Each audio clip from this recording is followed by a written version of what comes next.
Thank you, Chrissy, and thanks to Vertical Events for putting on such a great conference every year that allows explorers to shine. I'm here to talk about TG Metals and Lake Johnson project, which is in an emerging high-grade lithium province. If you get one discovery, then it's just one discovery, but if you get more, then you're looking at a province. I think that's what we've got here.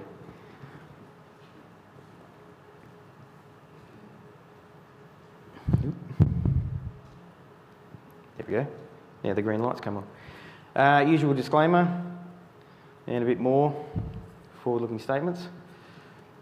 Okay, just a short corporate overview. So, following our $10 million capital raising in December, we still have most of that in the bank now, and but we only have a market cap now of 16 million. So our enterprise value is very low compared to our peers, and I think that's something that we should be looking at all investors going forward. We've got more to discover and more great results. It's coming soon, and our enterprise value is just low compared to our peers. We have a great board that is supportive of our strategy. And of course we've been delivering on that with our recent discoveries, but they're still continuing to support us in our strategy going forward and instrumental in getting our $10 million capital raising away in December. And that was the first capital raising we've had since IPO as well, which happened in May of 2022. So just going on where we are at, if for those of you who don't know where we are, I've probably never spoken to Jackson or Stewie if that's the case. We're in the Lake Johnson Greenstone Belt. Surrounding us are 4 operating lithium mines. The biggest of those is Earl Grey, which is still in the commissioning phase right now. We're only 200 kilometres away from the Esperance port, and we have the dominant land holding in the Lake Johnson Greenstone Belt, and we're growing that with some applications that we put forward as strategic early on before our Burmeister discovery, and they're getting granted, so we're getting more and more ground to explore as well. And we're in there before some of the big movers came in behind us. We're making lithium discoveries. I mean, obviously, the first one of those happened in as early as October last year, but now we're learning from that, and we're cracking on with our new areas. The whole region is underexplored for lithium, and we aim to increase that exploration data. Okay, so zooming in further on the Lake Johnson project. So we've got 50 kilometre strike length of greenstone belt, and the whole lot of it is prospective for LCT pegmatites. If most people have heard of the Goldilocks zone, well, the Goldilocks zone basically in early studies was covering all of our tenement, all of our tenure. Our significant Burmeister Lithium Discovery in October basically set the whole of a frenzy of activity in the Lake Johnson area. Rio Tinto has recently come in, joint venturing with Charger on their ground, and also pegging some tenements as well. And one of those is out near our recently granted Taylor Rocks tenement. It's out to the east. We originally pegged that because there is some greenstone raft in granite out there. We don't know much about what's on the ground there at the moment. The tenement was only granted the last few weeks, so we'll be getting out there very shortly to see if there's any outcropping pegmatite there, which is not what we've seen in Burmeister. Burmeister was completely undercover, no outcrop to go off. We've delivered high-grade lithium results from our Burmeister discovery, basically from day one of our drilling on there. That was found through a soil anomaly. As I said, there was no outcropping pegmatite, so we had a very short program in there and came up with a high-grade discovery. We also have our new Jägermeister prospect, which is out to the immediate east of Burmeister. It's a large soil anomaly, much larger in fact than Burmeister, and we'll be drill testing that very shortly. We've got a heritage survey to be conducted starting next week up there, which will allow us to go and do our first drilling.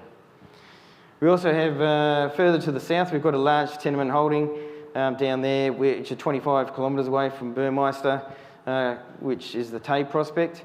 That's almost been devoid of lithium exploration entirely in its history of exploration.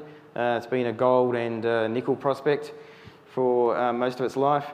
And we've been doing some research on the historical drilling down there that was for gold and for nickel, and we believe some of it may contain pegmatites. In short, though, we're located between two prolific lithium-bearing greenstone belts, and there's no reason why the Lake Johnson greenstone belt can't be the same. So moving on with our Burmeister Discovery. So it's just a picture there of one of our first holes, showing the spodumene lighting up in the drill chips. And this is a drone shot looking south. Burmeister nickel laterite. So we started out life as a nickel exploration focused company. We did define some nickel laterite. The market didn't particularly take well to that, so we moved on to nickel sulfide, and then the tail end of that was our lithium drilling, and now we're a lithium focused company. So on a Burmeister Discovery, there's just a short snapshot there of some of our better intercepts that we've got so far. What we're seeing is a stacked pegmatite system. We've tested so far 1,400 metres of strike length, and it's still open to the north and to the south, to the west, to the east. We've got a lot more drilling to do there. We've got intercepts ranging reported at the moment from 9 metres thick to up to 19 metres. All of it's high grade, and there's unusually for pegmatites, there's mineralisation throughout the entire width of the pegmatites. We don't have any internal waste, at least none that we have drilled so far. We're getting through at the moment with approvals to set ourselves up for future resource drill out on Burmeister. So we've currently got a 200 metre spacing by 100 metre. We want to close that up to 100 by 100 and then even closer, and testing and concentrating on our up dip, shallow intercepts. We're confident that we'll get high grade all the way through. That should lead us towards a resource sometime later on in the year or early next year. As I said, we do have a lot of drilling to do. So this one, Burmeister pegmatite. So this is one of our thicker intercepts. It's a shallow weathering profile, but that's knocked out all of the outcrop that's available. Flat dipping, it's going to be favourable for mining in the future. Seeing the pegmatite thickening towards the north, and that's certainly something we're concentrating on with our new phases of drilling. And as I said, spodumene occurs throughout the pegmatites, and it's all high grade. Done a bit of work on the mineralogy, and we found that spodumene is not only the dominant lithium mineral, but it's the dominant mineral in the pegmatite. So it's basically spodumene, quartz, and feldspar. The simple mineralogy, we're hoping, will translate into simple low-cost metallurgy, and we're going to start some metallurgical test work soon once we get the assays back for our recent core drilling.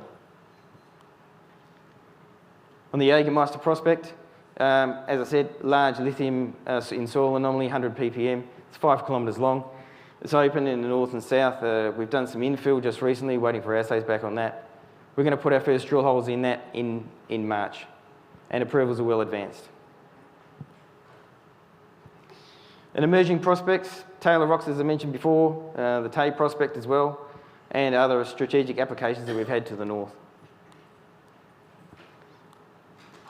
And just going on in key investment drivers, we've got a strong balance sheet, $10 million. We can do whatever, all of what we're planning to do. We've got a great team of geologists and management, and we've got, we're going to execute our plans in 2024.